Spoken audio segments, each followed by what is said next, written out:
Bonjour, bonjour, c'est Florian du site IT Connect.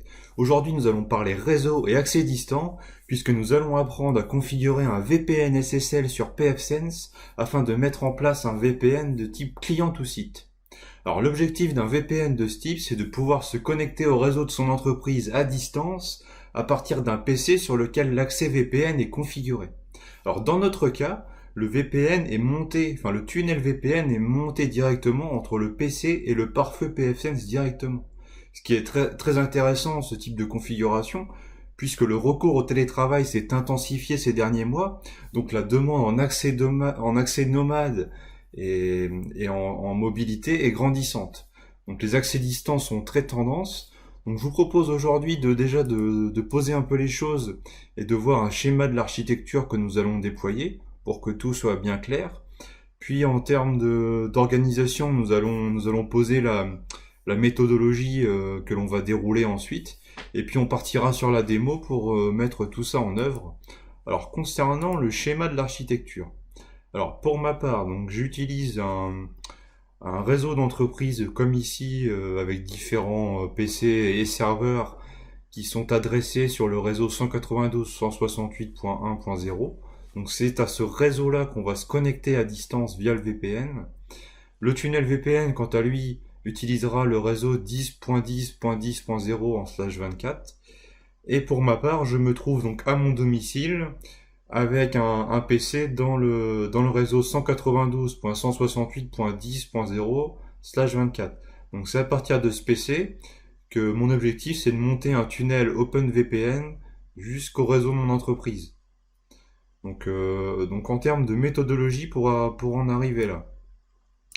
Donc nous allons avoir différentes étapes, donc plus précisément 7 grandes étapes.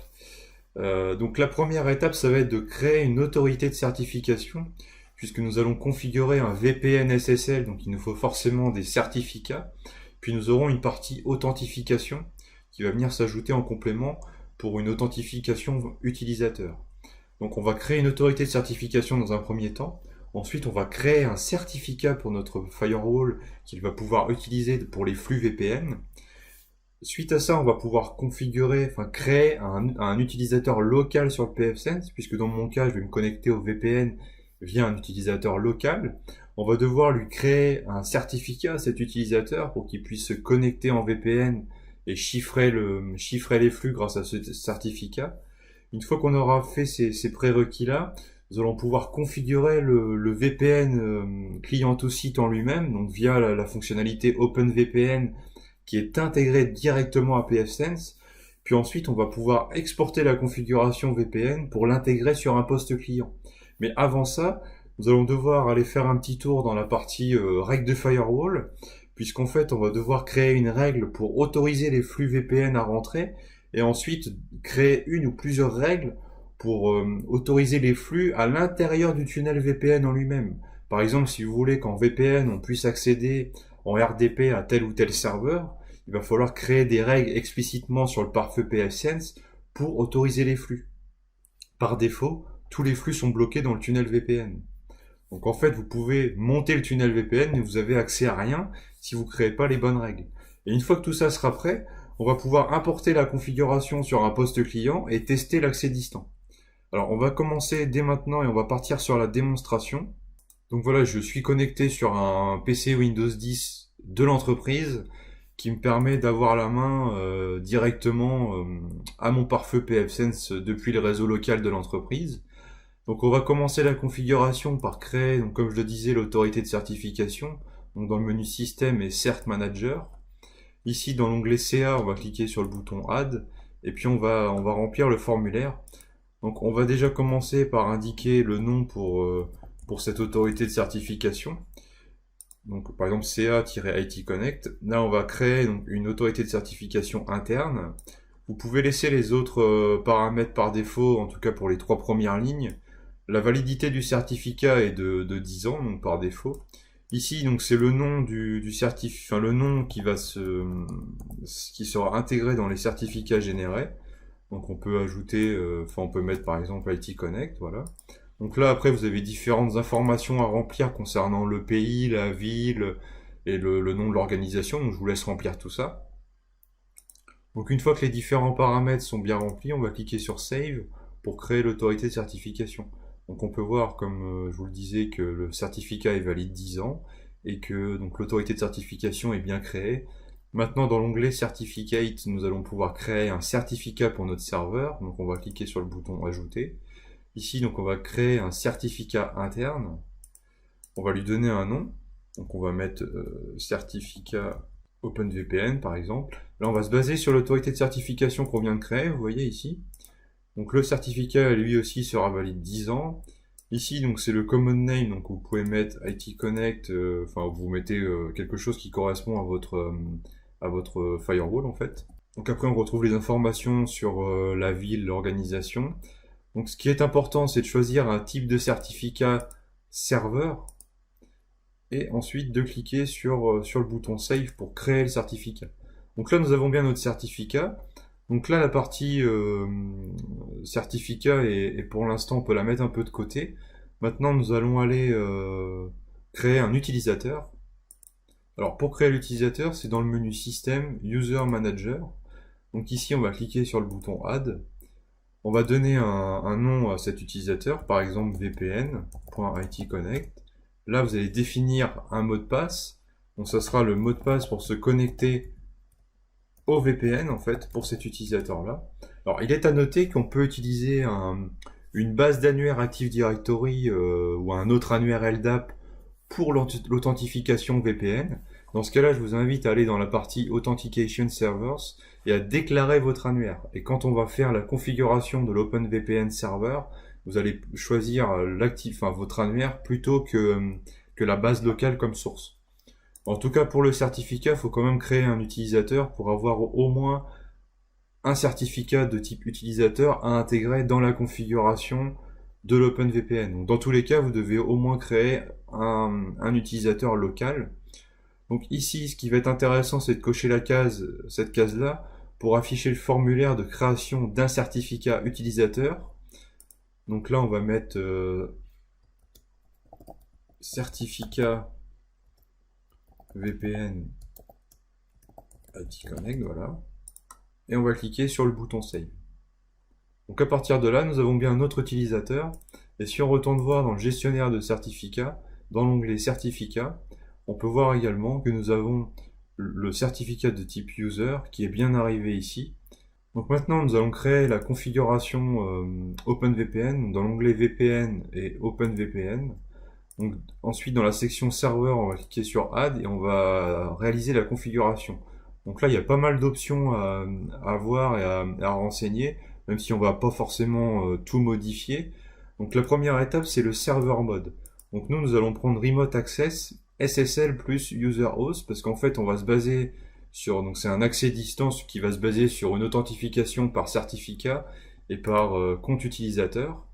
Ensuite, pour l'authentification des utilisateurs, on va prendre nous la local database, puisque c'est un compte local au pfSense que l'on va utiliser pour se connecter en VPN. Mais si vous utilisez un annuaire LDAP comme l'Active Directory, vous devez le retrouver dans la liste et du coup vous devez le sélectionner. Ensuite, donc c'est un protocole en UDP. L'interface ce sera le WAN puisque la connexion VPN on va la monter en venant taper sur l'interface WAN du pfSense.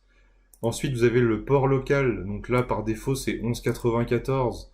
Mais je vous invite à utiliser un port personnalisé. Donc là, je ne vais pas vous influencer, on va dire. Je vous laisse choisir le port personnalisé que vous souhaitez. Mais évitez en tout cas d'utiliser le port par défaut. Ensuite, on peut indiquer une petite description à tout ça. Alors, pour la partie chiffrement. Donc là, on voit bien qu'on retrouve notre autorité de certification ici. Au niveau du certificat du serveur, donc c'est là où on va reprendre le certificat serveur qui est ici. Donc là, on a repris le certificat, voilà. Ensuite, au niveau de l'algorithme de chiffrement, donc par défaut, c'est de l'AES 128. Ce que je vous propose, c'est de passer sur de l'AES 256 CBC. Alors, le fait de passer sur de l'AES 256 rajoute une couche de sécurité supplémentaire parce que le chiffrement sera plus robuste. Par contre, vous pouvez ressentir un léger impact en termes de performance, puisque le processus de chiffrement est plus lourd. Donc on peut ressentir une légère latence supplémentaire. Donc si jamais cela pose problème, vous pouvez toujours revenir sur de l'AES 128 dans un second temps. Donc pour le reste des options, donc on va descendre un petit peu dans la page puisque tout ça, il n'est pas nécessaire de le modifier. Alors là, maintenant, nous allons arriver sur la partie configuration du tunnel. Donc là, c'est l'IPv4 Tunnel Network, c'est le réseau que l'on veut utiliser pour le tunnel VPN. Alors comme je vous l'ai montré sur le schéma tout à l'heure, pour ma part, c'est le réseau 10.10.10.0 en /24. Donc je ne vais pas utiliser de tunnel en IPv6, seulement en IPv4. Ensuite, vous avez une option redirect IPv4 Gateway. Donc si vous la cochez, lorsqu'un utilisateur se connectera en VPN, l'intégralité des flux du poste client vont passer par le VPN. Si vous laissez cette option décochée, vous allez avoir les flux qui vont pouvoir passer à la fois dans le VPN et les flux et les autres flux sur la navigation, enfin sur la sortie internet du domicile de l'utilisateur. Donc là, c'est plutôt un choix en termes de politique d'entreprise, on va dire, de faire l'un ou l'autre. Ensuite, nous avons le champ IPv4 Local Network. Donc là, ce sont les réseaux IP que l'on veut rendre accessibles au travers du VPN. Donc pour ma part, mon réseau d'entreprise, il est en 192.168.1.0 en /24, donc je vais l'indiquer ici, puisque c'est ce réseau-là que je veux rendre accessible au travers du VPN. Donc si vous avez plusieurs sous-réseaux à rendre accessibles, on peut imaginer un pare-feu régional qui donne accès ensuite à différentes agences, à différents sites. Donc potentiellement, vous allez avoir plusieurs sous-réseaux à autoriser. Donc ici, on va indiquer donc un premier sous-réseau.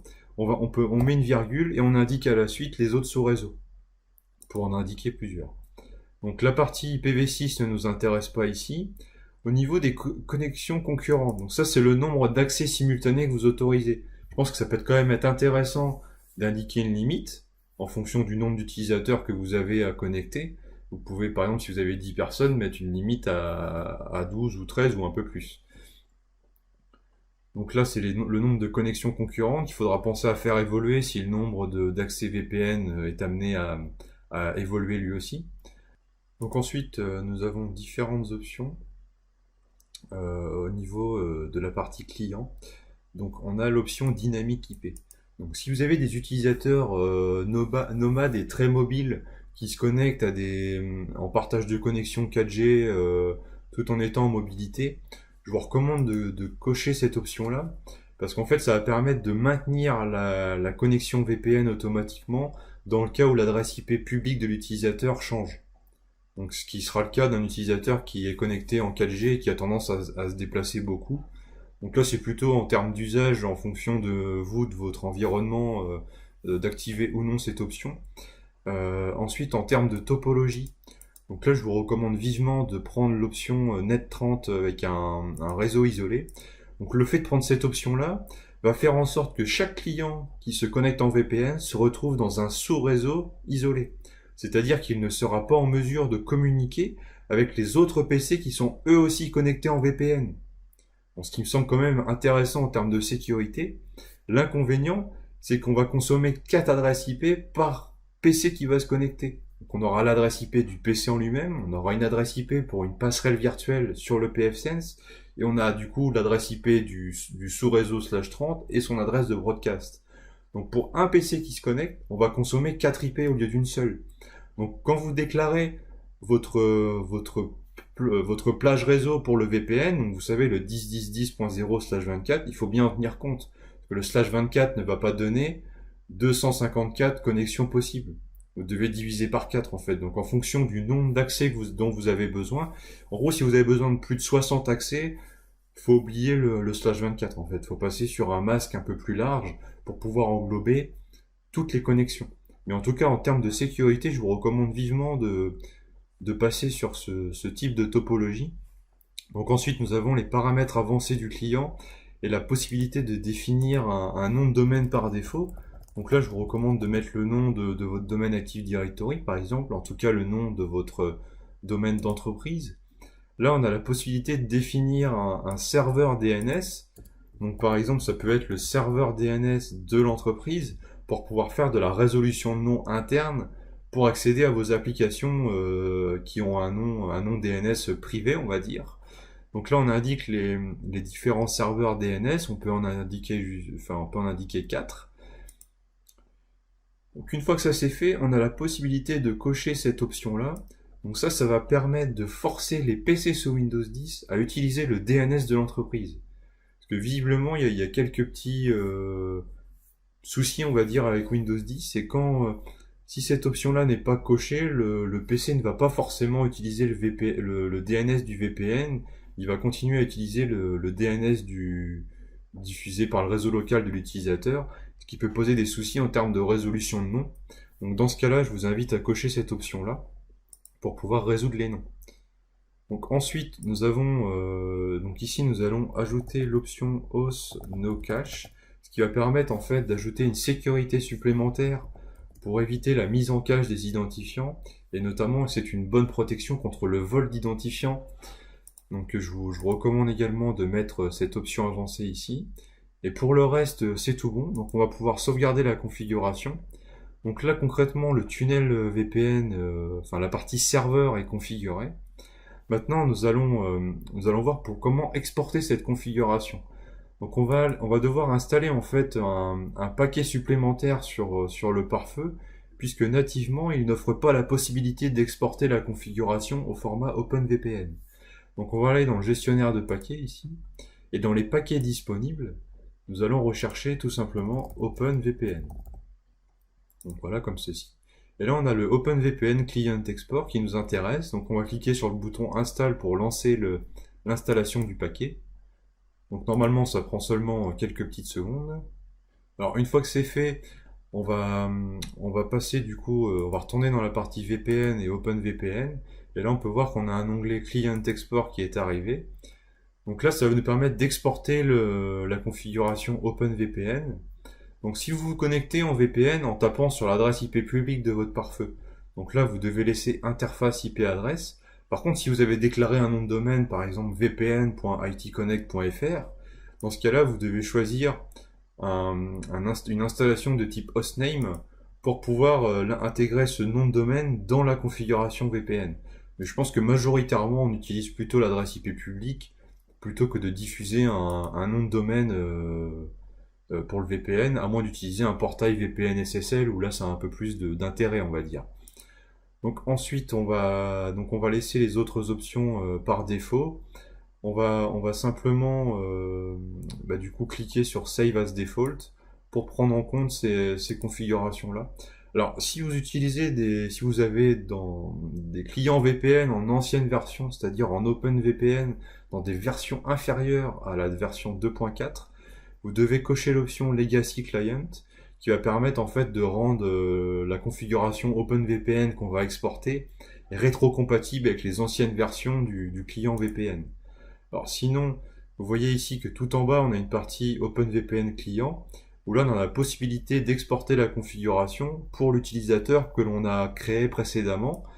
Donc pour utiliser le client OpenVPN Community, qui est la version gratuite et en général assez appréciée par les administrateurs, donc on va devoir prendre ici la configuration qui est sous cette partie-là et cliquer sur le bouton Archive. Donc là on télécharge une archive zip qui contient le certificat et le fichier OVPN correspondant à la configuration du VPN client to site. Si vous avez besoin de récupérer la configuration VPN pour la partie Android, vous avez ici donc la configuration OpenVPN Connect. Et enfin, pour récupérer le client OpenVPN en lui-même, donc l'installeur, vous avez la partie Windows Installer ici qui vous permet de récupérer la version OpenVPN pour Windows 10 ou Windows Server. Mais je vous mettrai également le lien dans la description de la vidéo pour récupérer directement le client VPN depuis le site officiel d'OpenVPN. Alors maintenant qu'on a exporté la configuration, on va devoir créer les règles de firewall pour autoriser la connexion au VPN. Donc dans Firewall Rules, donc là dans la partie WAN, on va ajouter une nouvelle règle. Donc l'action ce sera pass pour autoriser le trafic, l'interface WAN puisqu'on va venir sur la path WAN du firewall. Donc le protocole c'est bien UDP comme on a vu lorsqu'on a défini la configuration du VPN. Au niveau de la source, ce sera any puisqu'on ne connaît pas l'adresse IP source de nos clients puisque potentiellement ils sont un peu partout, on va dire. Et la destination par contre, donc ce sera l'adresse WAN de notre firewall, donc WAN adresse, et le port, donc ce sera le port 1194. Donc on l'indique ici, mais vous, si vous avez utilisé un port personnalisé, ce qui est recommandé, vous indiquez ici votre port personnalisé. Là, vous avez la possibilité de loguer les paquets associés à cette règle, et ici, on va mettre une description, donc accès distant OpenVPN. On sauvegarde ça, on applique la règle ici en appuyant sur le bouton. Donc là, à partir de là, normalement, on peut se connecter en VPN, par contre, on n'accède à aucune ressource interne du réseau de l'entreprise. Donc on va aller dans la partie Firewall, dans la partie Rules à nouveau. Et là, on a un onglet OpenVPN maintenant qui est ici suite à la configuration du serveur VPN. Et c'est ici qu'on va devoir déclarer les règles de Firewall pour accéder à nos ressources internes de l'entreprise. Donc par exemple ici, moi j'ai créé une règle qui me permet d'accéder à mon réseau d'entreprise avec avec le protocole RDP pour faire du RDP en fait sur mes serveurs. Donc moi c'est sur mon lab en fait. Vous devez ajouter différentes règles comme ça en fonction des flux que vous souhaitez autoriser. Par exemple des flux HTTPS à destination d'une appli web qui est hébergée en interne à votre entreprise. Donc là, en fait, à chaque fois, il faut créer une règle. Et donc, c'est bien l'interface OpenVPN qu'il faudra choisir. La source, ça restera toujours any. Et la destination, c'est là où vous allez mettre l'hôte cible, donc votre serveur d'entreprise, avec son IP local, et le port de destination. Donc, il faudra créer comme ça autant de règles que nécessaire pour autoriser les flux. Une fois que tout ça est fait, on va pouvoir en fait, depuis un PC distant, c'est-à-dire un PC, le PC depuis lequel on est à notre domicile, importer la configuration OpenVPN et tenter de se connecter. Bon, on va dire que c'est un peu le moment de vérité. Alors je vais aller sur mon PC client. Alors sur le PC client, j'ai installé le client OpenVPN Community. Et j'ai récupéré j'ai la configuration que l'on a exportée tout à l'heure afin de la stocker en fait dans le dossier donc c2.programme OpenVPN config et j'ai copié le contenu donc du zip que j'ai récupéré tout à l'heure directement dans ce dossier là. Donc ce qu'on va faire déjà c'est renommer pour que ce soit un peu plus parlant on va dire. Et dans ce dossier-là, donc on retrouve bien nos fichiers. Alors le nom de la connexion qui va s'afficher dans le client OpenVPN, en fait c'est le nom du fichier OVPN ici. Donc si on veut que ce soit un nom un peu plus corporate, un peu plus parlant pour l'utilisateur, on peut le nommer différemment. Donc ici par exemple itconnect.ovpn, voilà. Donc une fois qu'on a fait ça, on va pouvoir tenter une connexion distante sur notre réseau d'entreprise avec le client OpenVPN qui est ici. Donc on fait un clic droit et on fait connecter. Et là on peut voir donc on a une fenêtre en fait qui sauve de connexion où là on nous demande donc l'utilisateur et le mot de passe. Donc là je vais renseigner les informations de connexion de mon utilisateur local. Donc une fois que les identifiants sont saisis, on clique sur OK pour monter la connexion. Et là c'est un peu le moment de vérité. Donc là, on peut voir que la connexion s'est montée puisqu'en fait le petit écran est passé au vert. Donc là, c'est que le VPN concrètement il est connecté. On peut voir que je suis connecté à IT Connect. Donc ça correspond bien au nom du fichier OpenVPN que je vous disais tout à l'heure. Donc le fait de renommer le fichier permet de modifier le nom de la connexion. Et on peut voir que j'ai l'adresse IP 10.10.10.6. Donc c'est bien l'adresse IP correspondant à une adresse IP de ma plage réseau VPN. Donc ça correspond bien à la configuration que j'ai fait sur ma machine. Donc ensuite, ce qu'on peut faire, c'est regarder un peu en termes de configuration réseau, voir comment dire l'adresse IP que l'on a, mais aussi la passerelle. Donc on peut voir que donc si je retrouve la carte, voilà, donc la carte liée, donc la TAP Windows Adapter V9, donc ça c'est la carte liée à OpenVPN. Donc là, on peut voir que j'ai l'IP 10.10.10.6 avec un serveur DHCP en .5 et j'ai bien un masque en /30 en fait. Donc ça correspond bien au processus d'isolation que l'on a activé tout à l'heure au niveau de la configuration du serveur VPN. Donc maintenant, pour valider le bon fonctionnement de cet accès VPN, en fait, il faudrait que j'essaie de me connecter en RDP sur l'un de mes serveurs. puisque j'ai autorisé le flux VPN, enfin le flux RDP à passer au travers de mon tunnel VPN. Donc ici, je vais prendre donc c'est un PC en 192.168.1.30, donc qui est bien dans le réseau de mon entreprise. Donc si je clique sur connecter, normalement, je dois pouvoir me connecter, voilà, à ce PC au travers du VPN, donc ce qui est plutôt intéressant. Donc là, on peut voir que j'ai bien réussi à me connecter en RDP au travers du tunnel VPN sur mon PC client qui est lui dans le réseau de l'entreprise. Donc à partir de là, on peut considérer que le VPN fonctionne, ce qui est plutôt une bonne nouvelle après près de 30 minutes de configuration, on va dire. Donc tout ça est plutôt positif. Donc pour ma part, là, j'ai terminé avec la partie configuration et la partie démonstration. Maintenant, ça va être à vous de jouer et de déployer le client OpenVPN auprès de vos postes utilisateurs. Et puis surtout, ne soyez pas trop permissif dans les règles de firewall, notamment au niveau de l'autorisation des flux que vous souhaitez laisser passer dans le tunnel VPN. Laissez passer seulement ce qui doit passer. Et surtout, n'oubliez pas de créer une règle pour autoriser les flux DNS à passer dans le tunnel VPN.